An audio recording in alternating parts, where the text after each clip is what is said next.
एक छोटी सी सुई और बच्चे की पूरी ज़िंदगी सुरक्षित। आखिर कैसे नेशनल इम्यूनाइजेशन प्रोग्राम हर साल लाखों बच्चों की जान बचाता है? तो आइए इस वीडियो में पूरे नेशनल इम्यूनाइजेशन प्रोग्राम को सिंपल लैंग्वेज के साथ समझते हैं। आज हम बात करेंगे नेशनल इम्यूनाइजेशन प्रोग्राम के बारे में, जिसे पहले यूनिवर्सल इम्यूनाइजेशन प्रोग्राम या यूआईपी के नाम से जाना जाता था। ये प्रोग्राम गवर्नमेंट ऑफ इंडिया का एक बहुत ही इंपॉर्टेंट पब्लिक हेल्थ प्रोग्राम है। ये टॉपिक नर्सिंग सिलेबस और एग्जाम पॉइंट ऑफ व्यू से बहुत ही इंपॉर्टेंट है, इसलिए वीडियो को पूरा देखिएगा, क्योंकि मैंने बहुत ही सिंपल लैंग्वेज के साथ इस टॉपिक को क्लियर किया है, समझाया है, जो कि आपको कभी नहीं भूलेगा। तो चलिए वीडियो को बिना किसी देरी के शुरू करते हैं।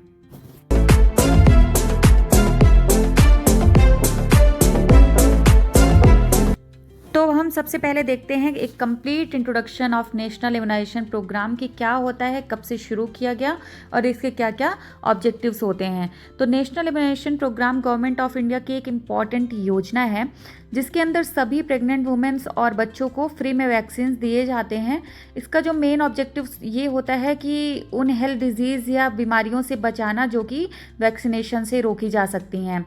इस प्रोग्राम का नाम पहले एक्सपेंडेड प्रोग्राम ऑन इम्यूनाइजेशन, जो कि 1978 में रखा गया था। बाद में इसका नाम चेंज करके यूनिवर्सल इम्यूनाइजेशन प्रोग्राम या यूआईपी 1985 में किया गया और अब इसे एनआईपी नेशनल इम्यूनाइजेशन प्रोग्राम कहा जाता है। इसे ministry of health and family welfare से चलाता है, जिसमें WHO, यूनिसेफ और NTAGI national technical advisory group on immunisation का भी सपोर्ट मिलता है।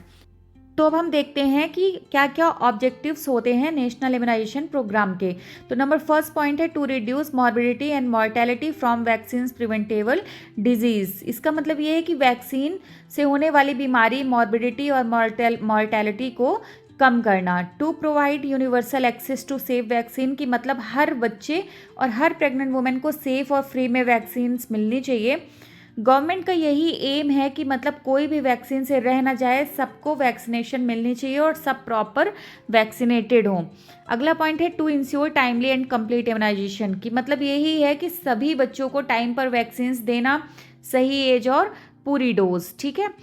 To prevent outbreaks and epidemics, तो मतलब यही है कि डिजीज आउटब्रेक्स को प्रिवेंट करना, मतलब किसी भी बीमारी को फैलने से रोकना, ठीक है।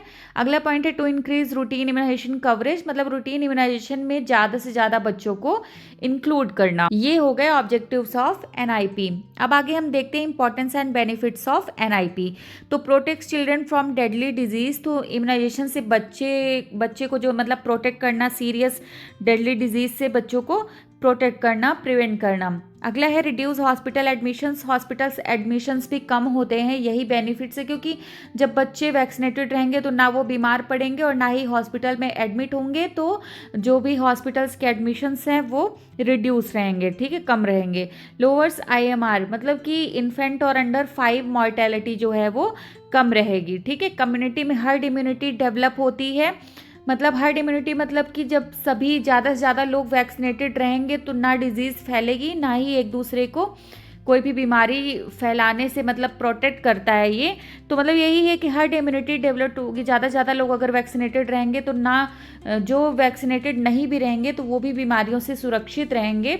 एक प्रॉपर हर्ड इम्यूनिटी वाली जो कम्युनिटी है वो डेवलप होती है। सेव्स फैमिली मेडिकल कॉस्ट, मतलब कि यही फैमिली का जो मेडिकल एक्सपेंसेस है, हॉस्पिटल का खर्चा, इन सारी चीज़ों से भी सेफ रहता है, एक्सपेंसेस भी कम होते हैं। अब आगे हम देखते हैं एजेंसीज ऑफ एनआईपी, कौन कौन सी एजेंसीज इन्वॉल्व होती हैं जो इस प्रोग्राम को सक्सेसफुल बनाती हैं। तो नंबर फर्स्ट है ministry of health and family welfare, number second है universal immunisation division, number third है NTAGI, WHO and UNICEF, state and district immunisation officers. तो ये एजेंसीज हैं जो कि एनआईपी को, नेशनल इम्यूनाइजेशन प्रोग्राम को सक्सेसफुल बनाता है। अब हम देखते हैं structure of national immunisation programme की मतलब जो नेशनल इम्यूनाइजेशन प्रोग्राम है वो एक स्ट्रक्चर पे बेस्ड होता है, कैसे वो किस लेवल से शुरू होता है और कैसे लोगों को वैक्सीन प्रोवाइड किए जाते हैं, तो इसका एक स्ट्रक्चर बेस्ड होता है। तो सबसे ऊपर नेशनल लेवल होता है, नेशनल लेवल से ये शुरू होता है, सबसे ऊपर मिनिस्ट्री ऑफ हेल्थ होती है, फिर state immunisation cell, then district immunisation office, उसके बाद CSC और ब्लॉक लेवल तक वैक्सीन पहुंचती हैं, उसके बाद वहां से PSC, सब सेंटर जहां एएनएम काम करती है और लास्ट में गांव और कम्युनिटी लेवल तक वैक्सीन्स पहुंच जाती हैं। उसके बाद गांव और कम्युनिटी लेवल तक वैक्सीन्स पहुंचने के बाद प्रेग्नेंट वुमेन और बच्चों को वैक्सीन्स लगाए जाते हैं। तो ये हो गया एक proper structure of national immunisation programme. अब हम आगे देखते हैं टारगेट ग्रुप्स, कौन कौन से ऐसे एज ग्रुप्स और टारगेट पीपल होते हैं जिसको एनआईपी टारगेट करता है। तो चिल्ड्रन 0 to 16 ईयर्स के बच्चों को कवर करता है, ये टारगेट हैं एनआईपी के। उसके बाद प्रेग्नेंट वुमेन को भी टारगेट करता है। एडोलसेंट्स 10 to 16 ईयर के बच्चों को भी टारगेट करता है। हाई रिस्क ग्रुप के लोगों को भी टारगेट करता है। मतलब गवर्नमेंट का जो मेन फोकस होता है ना, वो इन ग्रुप्स के लोगों पे ज़्यादा होता है और इनके वैक्सीनेशन को रजिस्टर्ड भी किया जाता है और डेटा जो है वो सेव करके भी रखा जाता है।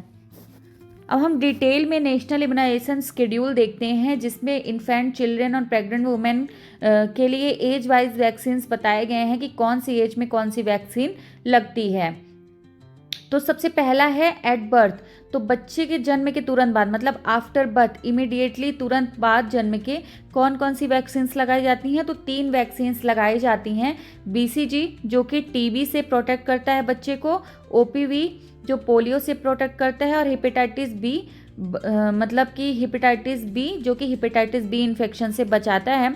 तो ये 3 वैक्सीन्स लगती हैं आफ्टर बर्थ, ठीक है, बच्चे को।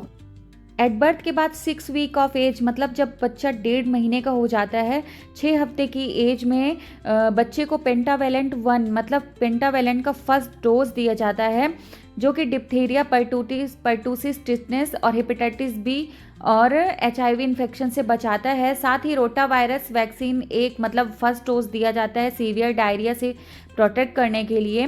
FIPV 1 फर्स्ट डोज पोलियो के लिए दिया जाता है, ठीक है।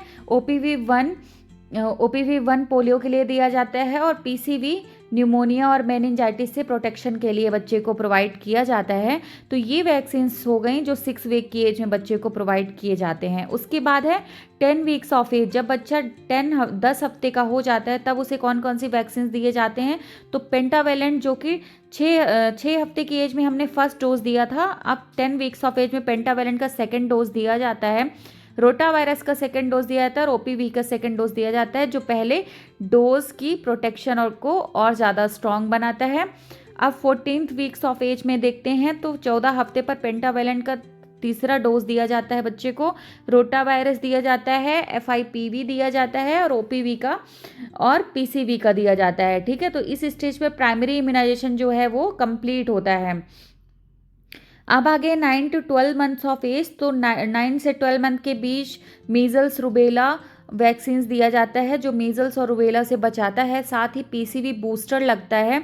विटामिन ए की फर्स्ट डोज दी जाती है इसमें 9 to 12 मंथ्स में, और उसके बाद FIPV का तीसरा डोज देते हैं। और जेई मतलब जापानीज इंसेफेलाइटिस से बचाव के लिए इसका फर्स्ट डोज जो है वैक्सीन बच्चे को दिया जाता है, ठीक है। ये ज़्यादातर एंडेमिक एरियाज़ में दिया जाता है। अब अगला है 16 to 24 मंथ्स ऑफ एज, जब बच्चा 16 से 24 महीने का हो जाता है के बीच का जब हो जाता है, तो 16 से 24 मंथ की एज में DPT फर्स्ट बूस्टर दी जाती है। OPV की बूस्टर डोज दी जाती है। मीजल्स रूबेला का सेकेंड डोज दिया जाता है, और JE का सेकेंड डोज दिया जाता है जापानीज इंसेफेलाइटिस से बचाने के लिए। सिर्फ एंडेमिक एरियाज़ में ही ये JE का जो है वो इंजेक्शन बच्चों को लगाया जाता है, वैक्सीन किया जाता है। और विटामिन ए की सेकेंड डोज दी जाती है, जिसके बाद विटामिन ए हर 6 मंथ तक 5 साल की एज तक बच्चे को दिया जाता है, जिससे इम्यूनिटी जो है और आई साइट अच्छी रहे बच्चे की। तो इसलिए विटामिन ए हर 6 महीने में 5 साल की एज तक बच्चे को दिया जाता है। उसके बाद है 5 to 6 ईयर ऑफ एज, जब बच्चा 5 से 6 साल तक का हो जाता है, तो 5 से 6 साल की as per DPT second booster दी जाती है, ताकि इम्यूनिटी जो है वो लॉन्ग टर्म बनी रहे। अब JE जो है वो जापानीज इंसेफेलाइटिस एक मॉस्किटो बॉर्न वायरल इन्फेक्शन होता है, जो कि कॉज करता है ब्रेन इन्फ्लामेशन को। तो इसी डिजीज से प्रिवेंट करने के लिए वैक्सीन्स प्रोवाइड किए जाते हैं। मोस्टली ये एंडेमिक एरियाज़ में प्रोवाइड किए जाते हैं। अब आते हैं 10 to 16 ईयर ऑफ एज में, तो 10 to 16 ईयर ऑफ एज में TD वैक्सीन दिया जाता है, जो टिटनेस और डिप्थीरिया से प्रोटेक्ट करता है। अब आगे अब आगे देखते हैं प्रेग्नेंट वुमेन में कौन कौन से वैक्सीनेशन किए जाते हैं। तो प्रेग्नेंट वुमेन को टीडी फर्स्ट अर्ली प्रेगनेंसी में, मतलब अगर जैसे ही पता चलता है कि वो प्रेग्नेंट है तो फटाक से जाए हॉस्पिटल और टीडी का फर्स्ट डोज लगवाए। तो मतलब अर्ली प्रेगनेंसी में टीडी की फर्स्ट डोज दी जाती है और 4 वीक्स के बाद फर्स्ट इंजेक्शन लगवाने के 4 हफ्ते के बाद टीडी सेकेंड डोज दिया जाता है। अगर पहले 3 साल के अंदर वैक्सीनेशन हो चुकी हो तो सिर्फ बूस्टर डोज दी जाती है। मतलब अगर प्रेग्नेंट वुमेन जो है उसने अपने टीडी फर्स्ट और सेकंड डोज को कंप्लीट किया था और 3 साल के अंदर अंदर वो फिर से कंसीव करती है, फिर से प्रेग्नेंट होती है और उसे पहले के TD first TD second dose already लग चुके थे, तो इस प्रेगनेंसी में उसे सिर्फ बूस्टर डोज ही लगेगा, मतलब सिर्फ एक इंजेक्शन ही लगेगा। अब आगे हम देखते हैं cold chain system. Cold chain system क्या होता है? तो कोल्ड चेन सिस्टम का मतलब होता है वैक्सीन्स को सही टेम्परेचर पर स्टोर और ट्रांसपोर्ट करना, जिससे वैक्सीन्स जो हैं वो इफ़ेक्टिव बनी रहें। वैक्सीन्स को मतलब 2 डिग्री सेल्सियस से 8 डिग्री सेल्सियस टेम्परेचर के बीच मेंटेन किया जाता है और अगर टेम्परेचर मेंटेन नहीं हुआ तो वैक्सीन्स का जो इफ़ेक्ट है ना वो कम हो जाता है और वैक्सीन्स ख़राब हो सकती हैं। तो आप ये मेंटेनेंस का जो टेम्परेचर है वो याद करके रखना, 2 degree Celsius to 8 degree Celsius, ठीक है। उसके बाद कोल्ड चेन मेंटेन करने के लिए कुछ इक्विपमेंट्स यूज होते हैं। तो ILR इक्विपमेंट में कौन कौन सा है? ILR मतलब आइस लाइन रेफ्रिजरेटर।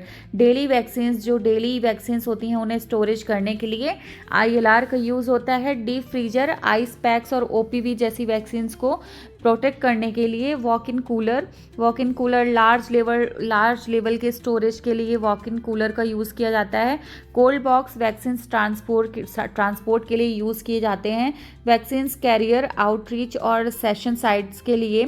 इसलिए cold chain system immunisation programme का बहुत ही इंपॉर्टेंट पार्ट है कि कौन सी वैक्सीन्स को कितने टेम्परेचर में कहाँ रखना है।